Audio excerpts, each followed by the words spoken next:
Have you ever seen a flash sale notification and felt your heart race like it's a text from your crush? But instead of butterflies, you get this guilty knot in your stomach because deep down, you know you don't need another pair of sneakers. You just need to feel something other than the anxiety of not having enough. Yeah, that's not self-care. That's greed wearing a discount code. And welcome to the most uncomfortable truth you'll hear today.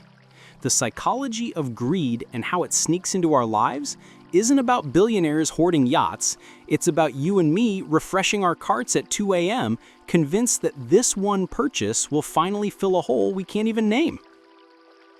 Let me guess the tape playing in your head. You see your friend post their new car, and suddenly your reliable Toyota feels like a chariot of shame. You get a bonus, and instead of saving it, you spend it. Not because you're irresponsible, because some voice whispers, better enjoy it before life takes it back. You commit to a budget, but then you see that limited edition drop and your brain screams, you deserve this. You've suffered enough. You're not a materialistic person. You're a scared person. Greed doesn't show up twirling a mustache and cackling. It shows up as, I deserve this. I need this. I'll start saving after this one thing. It's not about wanting more, it's about fearing less. It's the voice that convinces you that contentment is complacency, that having enough is just code for you've given up. So let's name the beast. Greed isn't a character flaw, it's a survival mechanism gone rogue. The psychology is clear. Greed sneaks in through 3 lies. Lie number 1, the security lie. If I just have enough, I'll be safe. But enough is a moving target because fear doesn't do math. Every time you hit a goal, the goalpost moves because the fear is the point, not the number. Lie number 2, the identity lie. This thing will make me someone. It's what makes you buy the iPhone you can't afford to post a life you don't live. You're not buying a phone, you're buying a persona. Lie number 3, the urgency lie. If I don't get it now, I'll miss out. FOMO is just greed in a fast fashion hoodie screaming that scarcity is real even when your closet is full. Here's the trap. Greed feels like ambition until you look up and realize you've been running on a treadmill accumulating debt instead of purpose. The Bible is weirdly savage about this. Luke 12:15 says, "Watch out, be on your guard against all kinds of greed. Life does not consist in an abundance of possessions." But here's what we miss. Jesus says watch out because greed watches you. It studies your insecurities and slides in through the cracks like a thief that leaves you poorer but convinced you're investing in yourself. Ecclesiastes 5:10 says, "Whoever loves money never has enough." Not because money is infinite, but because need is infinite when it's rooted in fear. The psychology of greed is simple. It convinces you that what you have is never as valuable as what you could have. So you're always reaching, always grasping, always mourning the thing you didn't buy, while the thing you did gathers dust. Greed doesn't just steal your money, it steals your contentment and replaces it with a hunger that can't be satisfied.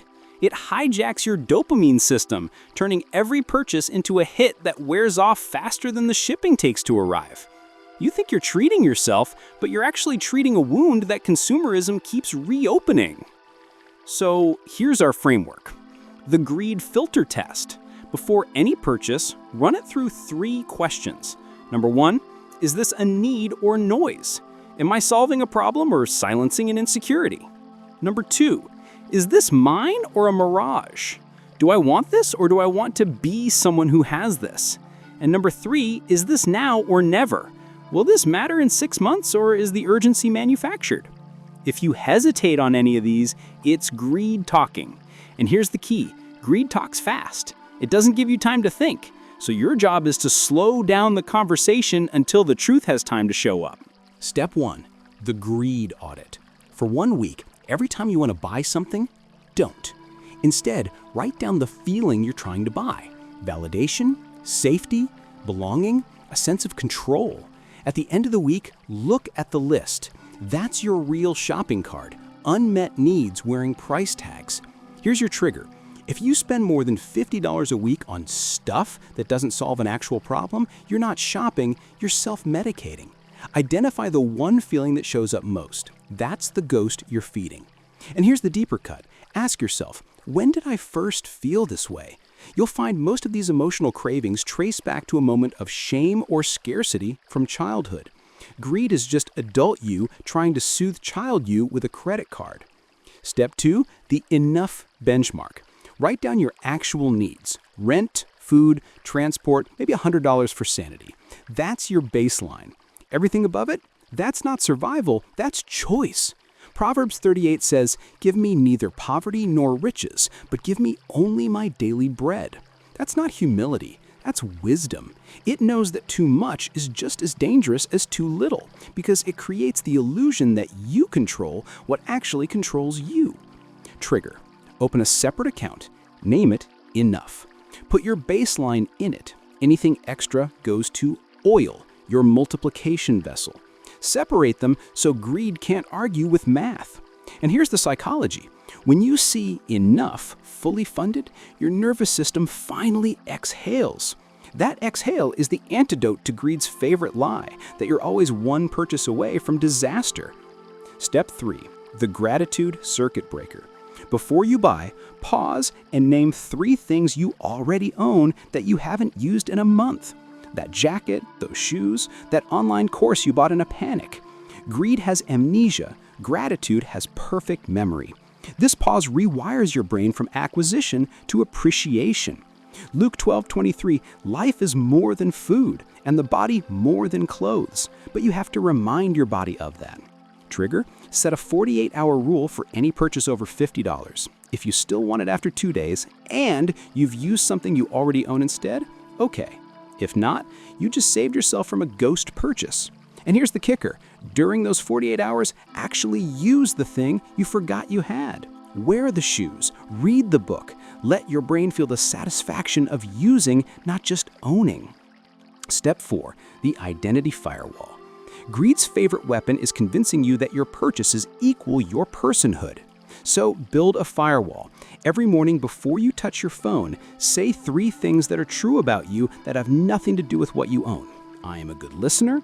I'm creative. I'm resilient. Write them down. When greed whispers, "You'll be someone if you buy this," the firewall answers, "I already am someone. I just need to remember." Step 5, the generosity reboot. Greed is a closed fist. Generosity is an open hand that still knows how to hold. Give away 5% of your income every month, not to family, that's an obligation, to a stranger, a cause, a friend who can't pay you back. Why? Because generosity is the vaccine against greed. It teaches you that you have enough to share, which means you have enough to keep. 2 Corinthians 9:7, God loves a cheerful giver. The cheer isn't in the amount, it's in the freedom. Trigger, this month, give $20 to someone who will never know it was you. Do it anonymously. That's not charity, that's exorcism. It's you proving to yourself that your money can leave your hand without taking your worth with it. That act alone rewires the scarcity loop that greed depends on to survive. Here's what we miss about greed. It doesn't want you to be rich. It wants you to be haunted. Haunted by what you don't have, haunted by who you could be, haunted by the fear that if you stop consuming, you'll stop existing. But here's the psychology. Greed is just scarcity in a fancy coat. It's the panic of not enough disguised as the ambition for more. And the only way to beat it is to prove to your nervous system that you're safe without the stuff.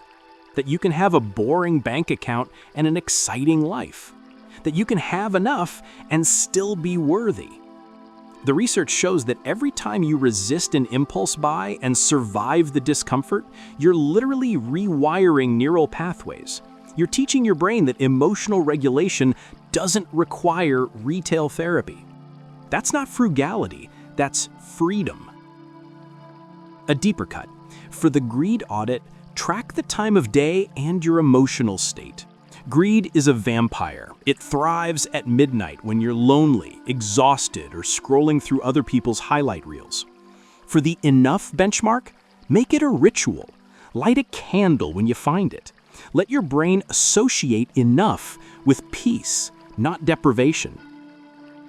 For the gratitude circuit breaker, take a picture of the thing you already own and post it with #alreadyhaveit. Reverse the dopamine hit.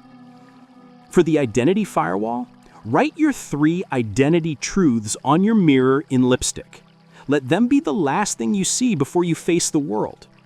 For generosity reboot, give something you want to keep. That's how you teach your brain that you're not losing, you're choosing. You're choosing people over possessions, legacy over likes, and peace over panic. Your call to action isn't think about it, it's pick the filter that makes you sweat. If you're a chronic shopper, the 48-hour rule. If you're a people pleaser, the boundaries jar. If you think generosity is for rich people, consider the $20 anonymous gift.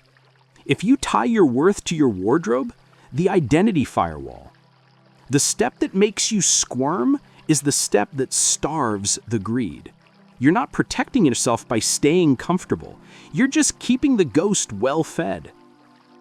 And look, I'm not here to tell you that wanting nice things is evil. It's not. But a life spent feeding greed is a life that never feels full. You're not a bad person for wanting. You're just a person who's been lied to about what will satisfy you. The psychology of greed and how it sneaks into our lives is really the psychology of fear. And fear is a terrible accountant. So here's your call to action, and it's stupidly small because that's how freedom starts. Do one thing from this video in the next 24 hours. 1. Audit one feeling. Set up that enough account. Give $5 away. That's it. Don't make it a whole TED Talk. Just 1 grain of enough. Because every time you choose enough over more, you vote for peace over panic. Every time you give anonymously, you prove to yourself that you're not what you own. And every time you pause before purchasing, you remind your nervous system that you are safe, you are whole, and you are already enough. Greed will always knock. It's been at the door since you were a kid watching commercials that promised happiness came in a box. But you don't have to let it in. You can have enough. You can be enough. And you can finally live as you believe it. Now go filter your life. And hey, when that sale notification dings, let it ding in silence.